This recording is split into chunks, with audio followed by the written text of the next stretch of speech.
Hello, my name is Duncan Pearson. I'm the Legal Services Director of My Claims Supermarket. We're here today at Turner Coulson Solicitors in Northampton to conduct an interview with Keith Turner, who has been responsible for running the Walker case for unenforceable credit agreements. This case has caused so much controversy and media hype that we felt it was imperative that we came and got the actual facts. So Keith has agreed to provide us with all the information that we require today. So hopefully we'll all be a lot wiser.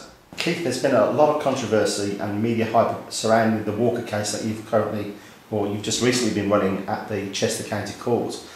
We've had a lot of feedback from the media. There's a lot of hype around this. Could you just tell us a little bit about it, please? And what we're after really is the facts of the matter.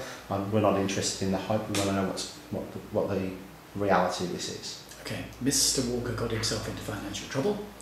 He then ended up with a judgment against him by a lender. SPPL was the name of the lender. And when he came to us, we checked his agreement and we used the checker system, and we came to a conclusion that the agreement was fatally unenforceable. In other words, that the court had no power to enforce the agreement. So we applied to the court to set the judgment aside, and the case was heard by the judge in the Chester County Court, and he agreed with us and he declared the agreement to be irredeemably unenforceable. And that would be the case. Even if he felt sympathy towards the lender, he had no choice, and the law is crystal clear. He has no choice. If there is an irredeemable breach, he can do nothing about it other than to make a declaration that the agreement is fatally unenforceable. A couple of points there, Keith. Very interesting. What is the checker system? Can you explain to me exactly what that is? Checker system is a very complex piece of software which has been written by a guy called Brian Turner, who's worked on it for many years. It's essential that a computer program is used because it's not possible to look at a credit agreement to see whether it contains breaches, and if so, what sort of breaches it contains. You need a very powerful computer program in order to get to the bottom of it. The checker system is such a program. We're very impressed with it. It's done thousands of cases, and we're very pleased with the results that we get by using the checker system. So the checker system itself, has it actually been checked by council, by the relative authorities? How does that work? Yep, it's been checked on many occasions by various different council who've expressed themselves to be happy with the way it works. It's also been checked out by a professor from Salford University, who's a mathematician professor, and he also is satisfied that the methodology used, the way the sums are done, he's more than satisfied that it does precisely what it says it does, and it does it properly. Okay, so the checker, I take it the checker is based on the law being the Consumer Credit Act 1974, is that correct? That is correct, yep. So my understanding of the law, the Consumer Credit Act 1974, is that the law is enforceable as in its own right. It doesn't require the judge to make a judgment against a case. Could you just explain that to me? I mean, I'm talking in layman's terms, but could you explain it for our viewers, okay, how that would work? Well, when the Consumer Credit Act was passed, its purpose was to protect unsophisticated borrowers against sophisticated and sometimes not too honest lenders. The essence of the thing was that if you wanted to have an agreement that was going to be enforceable, then you had to comply with the rules. And what's happened is, over the years, it would appear that lenders have become more relaxed about the rules, and as far as we can see, huge numbers of the agreements breach the rules in major ways. The law says that there are two different types of breaches that you can have in a consumer credit agreement. Those are breaches of what are called prescribed terms and breaches of what are called other terms.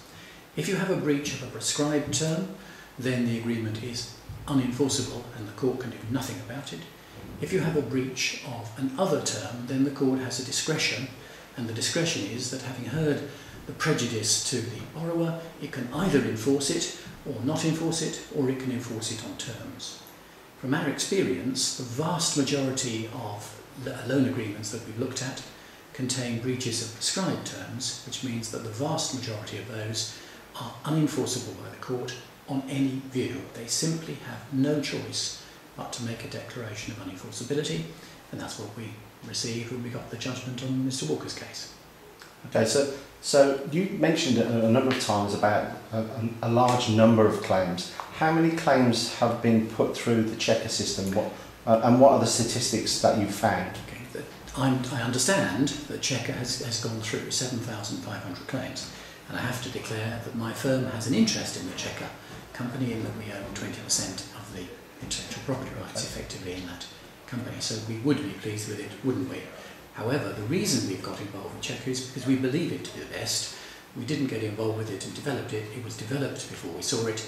We thought it was absolutely superb, so we've become involved with it.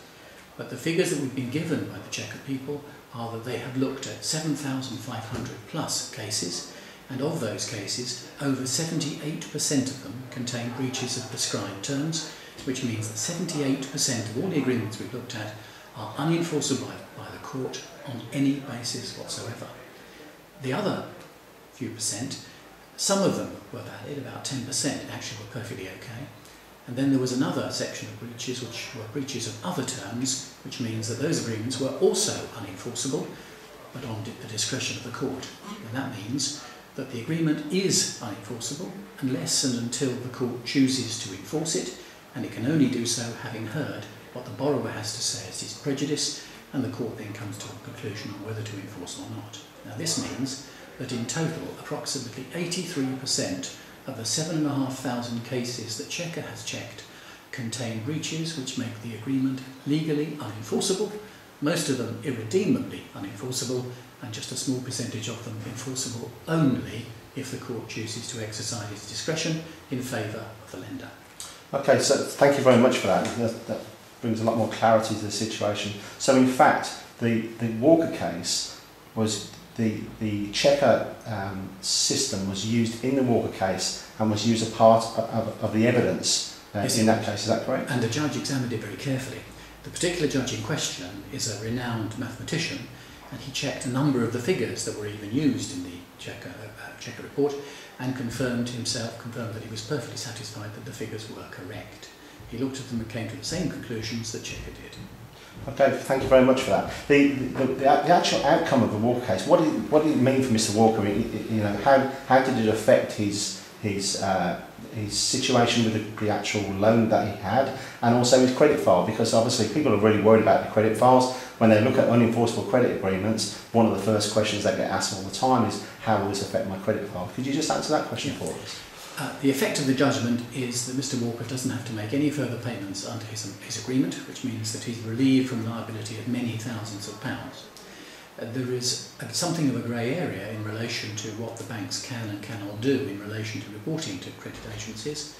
There are all sorts of potential weapons that we can use to try to prevent them doing that, and in particular, when the new Consumer Credit Act was passed in 2006, it provided a section, which is section 140, which appears to give incredibly wide powers to the courts to stop the banks from making these sort of reports. Unfortunately, as far as we can see, no case has gone forward far enough to get a judgment in relation to this new section, so no one can be sure exactly what is going to happen.